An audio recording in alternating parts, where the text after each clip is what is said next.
जब 500-600 लोग किसी के घर पर चढ़ जाएंगे तो सेल्फ डिफेंस में गोलियां चलेंगे ही। छपरा अपने आप में इतिहास रखता है।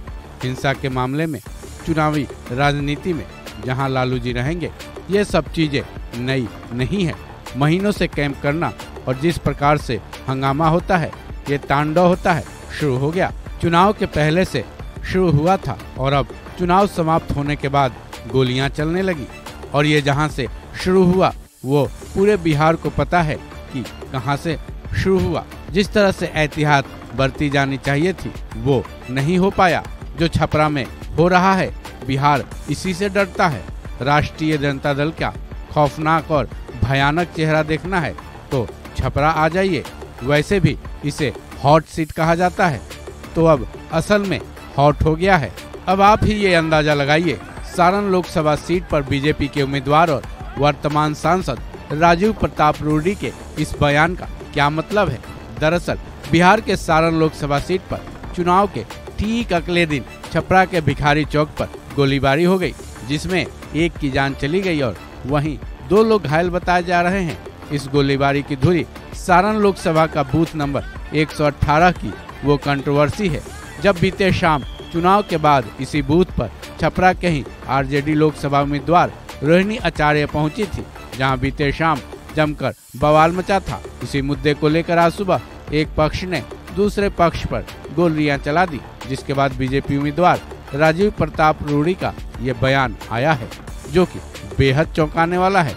वहीं उधर हाजीपुर लोकसभा उम्मीदवार चिराग पासवान ने छपरा हिंसा पर क्या कुछ बोला है, सुनिए। नहीं, ये चिंताजनक है। चुनाव में इस तरीके की हिंसक झड़प कतई उचित नहीं है। जांच होनी चाहिए। कल हमारे यहाँ भी मतदान था, हाजीपुर में भी था, तो ऐसे में बहुत ज्यादा जानकारी इस विषय पर हमारे पास नहीं है, पर जांच होनी चाहिए। जो भी दोषी हो उसके ऊपर कार्रवाई होनी चाहिए।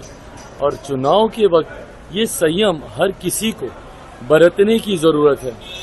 अतो उत्साहित होकर हार जीत को लेकर इस तरीके से एक दूसरे के साथ ही झड़प कर लेना, और वो भी ऐसी झड़प की नौबत इस हद तक आ जाए कि कोई अपनी जान गंवा दे, ये कतई उचित नहीं। लेकिन रोहिणी आचार्य कह रही है कि भाजपा का गुंडा जो था बैठा हुआ था और वही ये सब किया है, बूथ कैप्चर किया जा रहा था। देखिए, जो भी दोषी हो उस पर कार्रवाई होनी चाहिए, पर ये समय इस तरीके के आरोप प्रत्यारोप लगाने का नहीं है।